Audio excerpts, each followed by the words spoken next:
হইলে 1 টাকা, আর ভালো কোম্পানির কয়েল হইলে 8 আনা লাভ হয়েছে, না হইলে 4 আনা, এর বেশি না, ঠিক কিনা কর। আর তো যদি গরুর কয়েল বেচা থাকে তাহলে এখন 1 টাকা লাভ হওয়ার সম্ভাবনা আছে।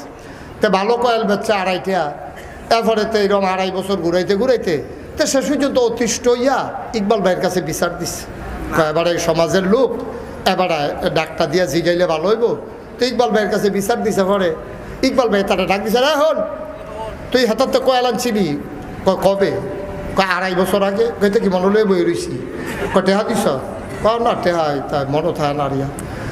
তো ইকবাল ভাই যখন তারে জিগেছে তো সরম পাইছে, তো দোকানদারে গিয়া ধরছে, কি দাঁড়ে তোর মতো খাটাস দোকানদার তো দেখছি, তুই 2.5 টাকা কয়লা লেগে ইকবাল ভাই জানান লাগে, তুই 2.5 টাকার কয়লাটা একটা টেহা, তুই এটা ইকবাল ভাই জানাইছ?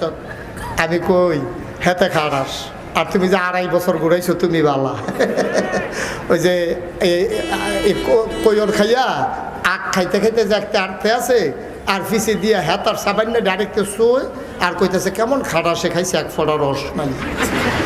খাউন্না বেড়া খাটাস, তুই শুইন্না বেড়ায় বালা, তুই 2.5 বছর ঘুরেন্না বেড়ায় বালা, হাতে খুঁজুন্না বেড়ায় খাটাস। এটার নাম হইল বাংলাদেশ, ঠিক কিনা কহ? নাদান কারে কয় আবার চিন্তা কর। আব্বা কিয়ামতের ময়দানে ধরা খাইবা, কিয়ামতের ময়দানে ধরা খাইবা না।